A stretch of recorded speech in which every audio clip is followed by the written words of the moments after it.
Yeah, we just want to let our viewers get to understand how we monitor the incubator. Today we are reaching day 5 since we incubated, and we are trying to make follow-up to see how the process goes. As you can see, right now we are using electricity to run the machine, but in the same process we also have supportive mechanisms like the battery and inverter, so that whenever electricity is not there, we can continue with the process, so that we don't interfere with the incubation process.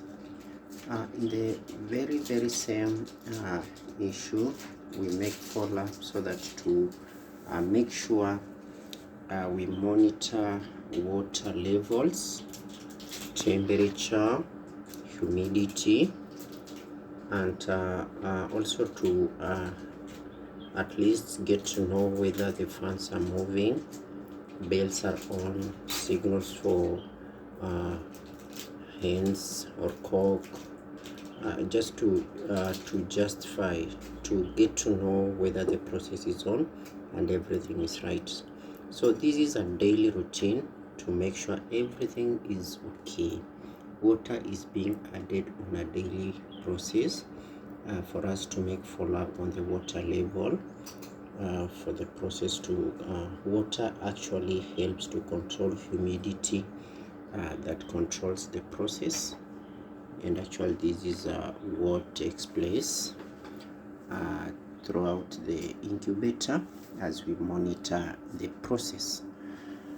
Thanks to our viewers as we try to monitor the same. Yeah, thank you for watching. We ask you to like the video, subscribe and share, so that whenever we come up with another video of the same, you will be in a position and in a process to get to know and to understand what we share.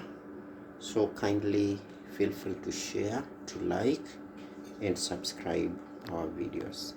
Thanks, as we prepare to make for you another video on the same process. Thank you.